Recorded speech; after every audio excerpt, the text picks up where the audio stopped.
was a taste of the new film Sasquatch Sunset. It hit theaters today and is sure to be one of the more, unique movie-going experiences this year. It's a slow-moving portrait of a Bigfoot tribe reacting to the encroaching modern world. Sporting no dialogue, the film tracks its hairy subjects as they traverse the forests of the Pacific Northwest looking for food, shelter, and others of their kind.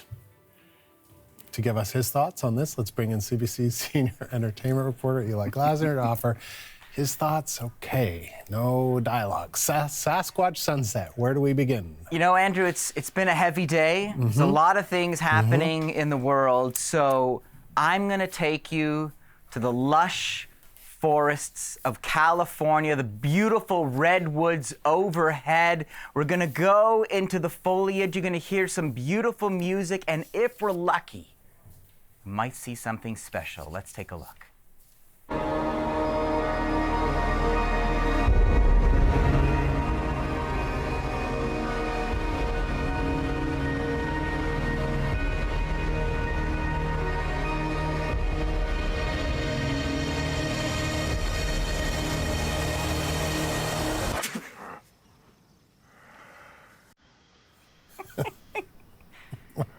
I can't tell if it's grooming or snack time. Maybe a bit of both. So there they are. How lucky for us. It's actually a family of 4 Sasquatches, or Bigfoot, big feet. I don't know what the plural is. I haven't figured it out yet, but they're hairy, they're messy. There's 1 female, 3 males. There's a big fella. There they are. There's a medium-sized guy. He's a little shy. There's a small little guy.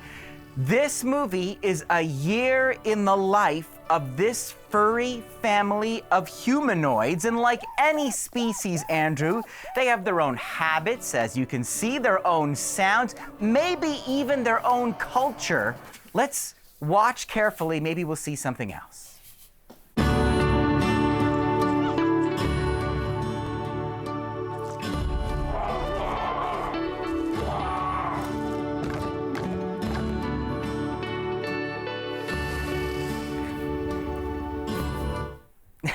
There you go.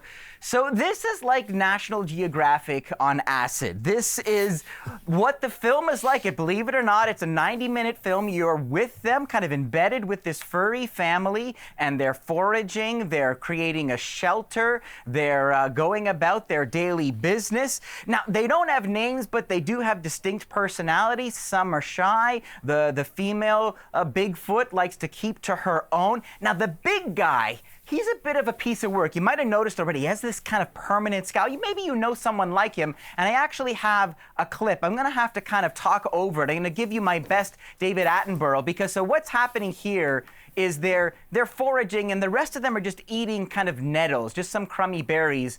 But the big guy finds some raspberries that have been cooking in the sunlight. Let's take a look. So he's testing them out. Maybe they're a little fermented. That might make them even. I think he likes them.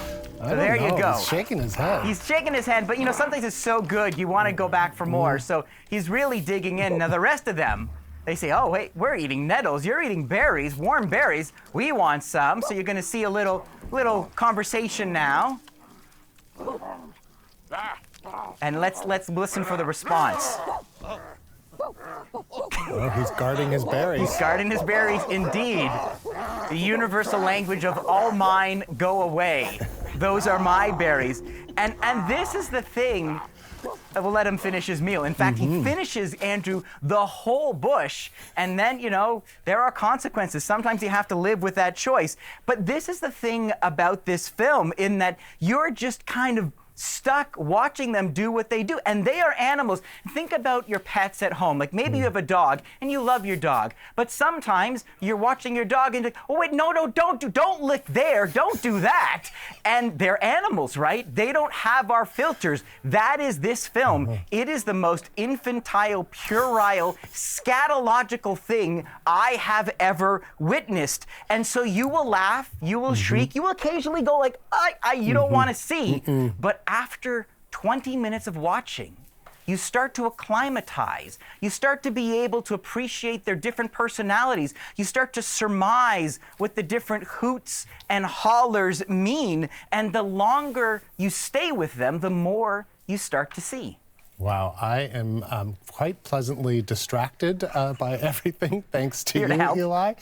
Very strange. So presumably there are the humans responsible, right? So talk to us about the creators and the cast. Right. So, yes, these are people, and there are actors inside those costumes. This is not CGI. The co-directors are brothers David and Nathan Zeller. Nathan actually plays the big surly guy.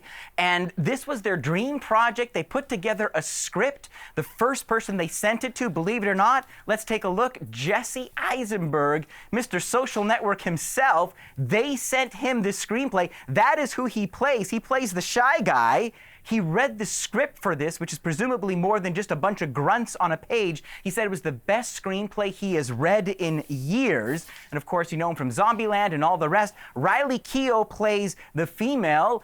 She, you know, from Daisy and the Six. And basically, like, pitched to her and said, we don't have a lot of money. It's going to be the most physically taxing thing you've ever had to do. And there's an enormous creative risk. Are you in?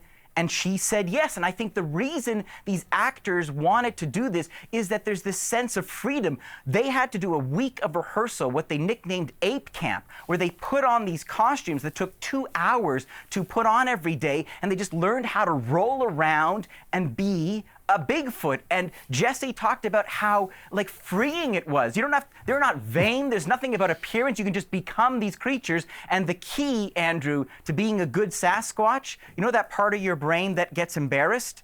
You turn that off. You will not need that for this journey.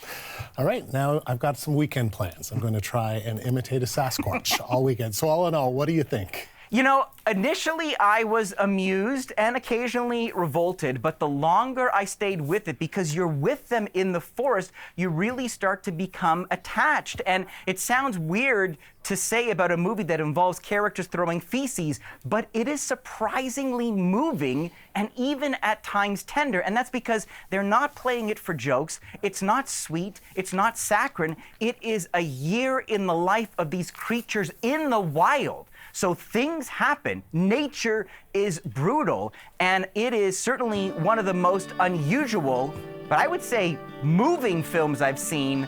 If you're ready, Wow. 4 stars out of 5.